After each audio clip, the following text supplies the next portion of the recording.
Ashes of Creation is one of the most ambitious MMOs in recent memory, a project that promises to completely change how we view the genre. But hold on a minute. Before you open your wallet and secure your access, it might be worth taking a deep breath. Today, I'm going to show you 7 reasons not to buy Ashes of Creation. At least, not yet. Not everything that glitters is gold, and this game, as promising as it may be, still has some red flags you need to be aware of. I'm Matthew, and the video is about to begin. Man, I completely understand the excitement for Ashes of Creation.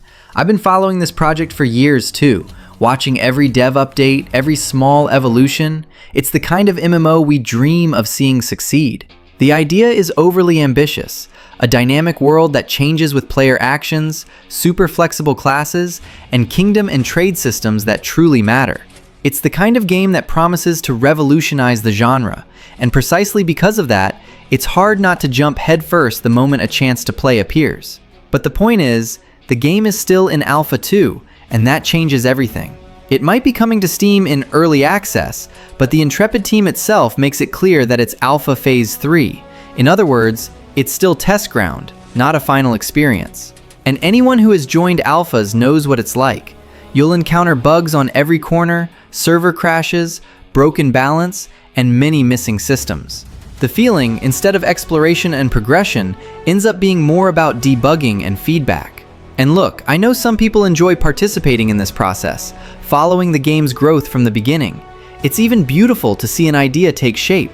But if you're expecting a ready-to-go MMO to invest hours of solid gameplay in, forget it. This is not the moment. What's available now is unstable, changes weekly, and your progress can be wiped at any time. It's the type of access that serves the curious and testers more than actual players. Another important detail is the psychological factor.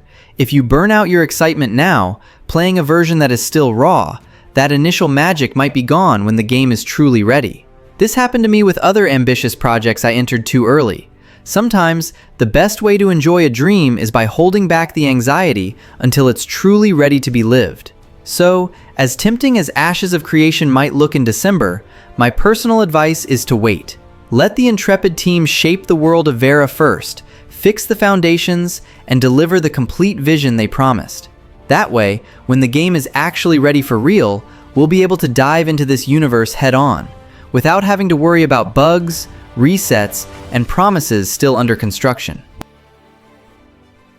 You know that "I've seen this movie before" feeling? Well, that's exactly what Ashes of Creation has been giving me lately. I've been following the project since the Kickstarter in 2017, and I clearly remember all the excitement at the time. The idea was unbelievably good. An MMO made by players for players, with living systems in a world that reacted to our actions. It was the kind of promise capable of reigniting the genre's flame, and many of us boarded that hope. But time passed, and too much time passed.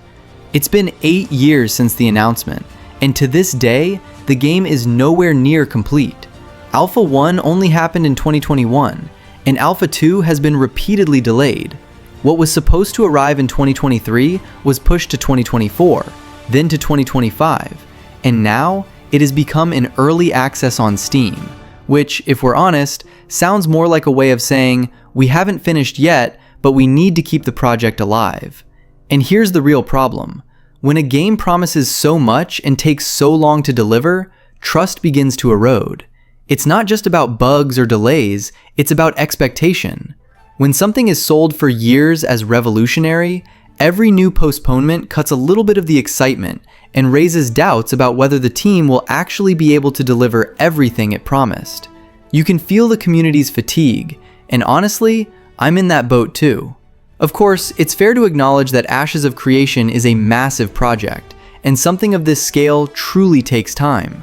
But after so many years, so many teasers, and so many changes of plans, it's hard not to be skeptical. It feels like the game lives in an infinite cycle of showing incredible ideas, but never letting us play something complete enough to confirm if all of it really works together. So, as appealing as the dream remains, this history of delays and broken promises makes me want to wait until the game is truly ready before investing my time, and my hype again. I don't want to buy hope, I want to buy a game. And until Ashes of Creation proves that it is indeed what it promised to be back in 2017, I prefer to just observe from a distance. One of the things that most discourages me right now is the state of the content.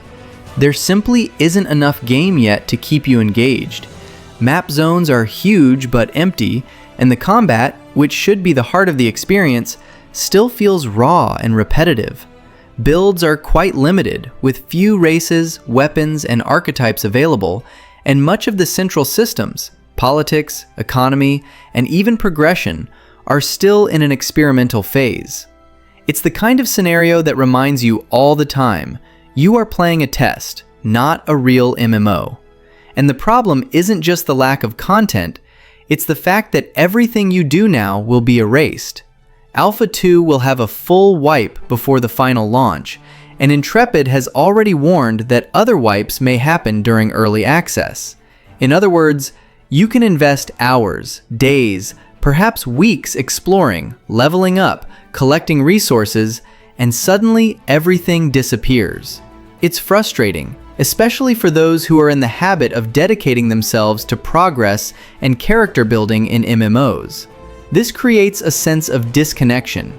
You play knowing that nothing there is permanent, and that completely changes how you face the challenges. There is no pleasure in evolving, conquering something, and looking at your character with pride, because deep down, you know it has an expiration date. It's almost like painting a beautiful picture knowing you're going to erase everything at the end of the week. And look, I understand the developer's side. It's a testing phase, and wipes are part of the process. But the point is, selling this moment as playable early access ends up misleading those who think they are entering an expanding MMO, when in fact, they are participating in a very initial construction. The unfinished content and instability make it difficult to get attached, and those who enter expecting something solid may only leave frustrated. So, if you're the type who gets attached to your progress and likes to see your journey truly evolve, Ashes of Creation is not the place for that yet. The game promises living worlds and deep systems, but at the current stage, what it offers is more a test field than a lasting experience. And honestly, I prefer to save that energy for when everything is truly ready, when my time within that world is worth every minute. Another point that many people ignore, but which is extremely important to consider before buying Ashes of Creation now, is the refund issue. The current policy is quite restrictive. Basically, if you buy through Steam, you are only entitled to a refund if you make the request within 14 days and with less than 2 hours of gameplay. And let's face it, in an MMO, 2 hours is nothing. You barely have time to understand the combat system or explore a first region in that time. To make matters worse, those who supported the project way back when, in the Kickstarter days or on the Intrepid website, also lost the old, more flexible 90-day window. Now, everything follows the same Steam rules. And this means that if the game doesn't appeal to you, or if you realize it's still far from what you expected, it might already be too late to ask for your money back. There are even reports of people who tried to get a refund and faced bureaucracy or denials, even within the deadline. And this is where trust in the project comes back into play. A game in Alpha 2 is still a gamble. You are paying for a vision of the future, not a complete product. But, with such a tight refund policy, this gamble becomes riskier than it should be. It's almost like entering a casino where, if luck doesn't come in a few minutes, the chip is gone. I feel that, after so many delays and plan changes, the minimum the company could offer is a little more security for the community. After all, we are talking about a development that has existed for over 8 years and has not yet delivered a stable experience. Asking for patience is one thing. Asking for patience without the possibility of a refund is quite another. So my view is simple. If you truly believe in the project and want to support it, that's fine. But be aware that this investment is more emotional than rational at the moment. And if you are considering buying just to test, with the idea of refunding later if the game doesn't convince you, maybe it's better to wait, because in the current scenario, that margin of safety practically doesn't exist. There's another point that really makes me think twice before putting money into Ashes of Creation now. The price. It's almost $50, $49.99, to basically enter a game that is still an Alpha 2 disguised as early access. This amount gives you access to future test phases such as Beta 1, Beta 2, and even 1 month of subscription at launch. But still, it's a high price for something that is nowhere near complete. And the problem is that, at the end of the day, this amount does not guarantee an immediately fun experience. You are paying to be part of a test, with all the problems that entails: bugs, wipes, server crashes, and constantly changing gameplay. It's an investment that is only worth it if you really want to help with development, and not if your intention is to play something polished or stable. For many people, this type of proposal ends up being more annoying than exciting. I know Ashes of Creation is not the first game to follow this model. Many large projects have done the same, selling early access in exchange for financial support. But the difference here is the stage the game is still at. Calling this early access is even generous. In practice, it's an alpha with moments of limited testing, and paying $50 to test broken systems and empty zones is a difficult decision to justify. And that's without counting the natural risk that comes with it. The project can change completely until launch, and that money doesn't come back. Maybe the class balance changes, maybe the focus of the game is different, or maybe the performance never reaches what was promised. It's an expensive bet on an uncertain future.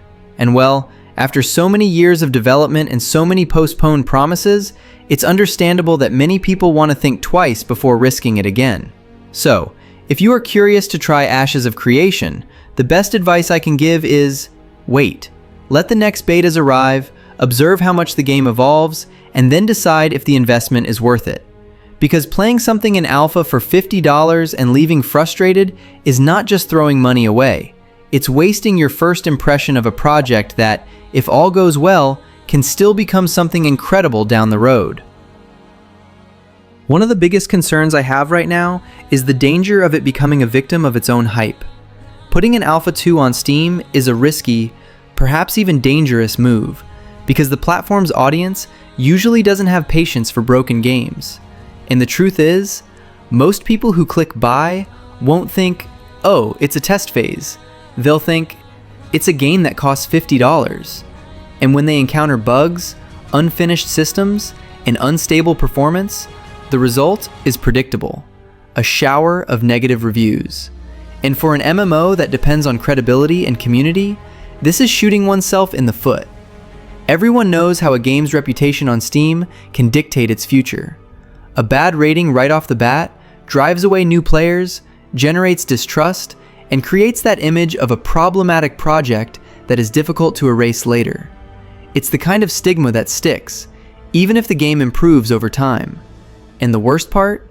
Ashes of Creation has been through this before, when Phase 2 had its own stumbles at launch and raised doubts about the pace of development progress. I see many content creators and analysts commenting exactly on this, that the studio is running the risk of turning the Steam launch into a true dumpster fire, an explosion of criticism that could erase years of expectation building. And honestly, I understand that fear. After so much time, so much investment, and so many promises, the worst that could happen now would be for the game to be judged not by its potential, but by its current state. Of course, it's possible to understand Intrepid Studios' side too. They want to test servers on a large scale, gather real feedback, and show progress to the community. But Steam is not a neutral environment for doing that. It's public, unforgiving, and very visual. The reviews appear right in the face of anyone interested, and just an initial wave of bad reviews is enough to bury the product's image. Therefore, as ironic as it may seem, perhaps the best way to support Ashes of Creation now is precisely to wait. Let time do the work, give space for the development to mature, and for the game to reach the point where it can be judged fairly. Because if the project is thrown to the wolves before it's ready, not even the most loyal fans will be able to save the reputation damage. And it would be sad to see such an ambitious dream fall due to haste. The last point, and perhaps the most important, is the complete uncertainty about the future of Ashes of Creation. So far, the game does not have a defined date even to leave early access. Intrepid calls the progress when it reaches the desired level of quality, which sounds nice on paper, but in practice means one thing. No one knows when this game will actually launch. It could be 2 years from now, or 5 years from now. And with the history this project already has, that doubt is not comfortable at all. And what weighs even more is knowing that when the game finally launches, it will have a mandatory monthly subscription. That is, even after paying for early access or contributing to pledges, anyone who wants to continue playing will have to maintain an active sub. This wouldn't be a problem if the game had already proven its worth, but in such an uncertain scenario, this combination of long wait plus fixed payment starts to look like too high a commitment for something that is still trying to find its footing. The issue is that Ashes of Creation is a direct result of crowdfunding, a model that always comes with risks. The community injected millions of dollars back then, and since then, the game has grown in ambition, perhaps too much. It's the famous scope creep, when the project keeps getting bigger and more complex, and the completion date keeps getting further away. It's a trap that has already swallowed many well-intentioned MMOs in the past, and no one wants to see this cycle repeat itself. I still hope the project succeeds, truly. The proposal is incredible, and the genre needs new ideas like the ones Ashes promises. But with so many delays, changes, and a nebulous launch forecast, it's difficult to invest confidence and money now. It's a game that still has more questions than answers, and that demands something from the player that is hard to ask in 2025: blind patience. So, in the end, this is the main reason to wait. Until Ashes of Creation shows a clear path with dates, stability, and transparency about the subscription model, perhaps the best we can do is follow from afar.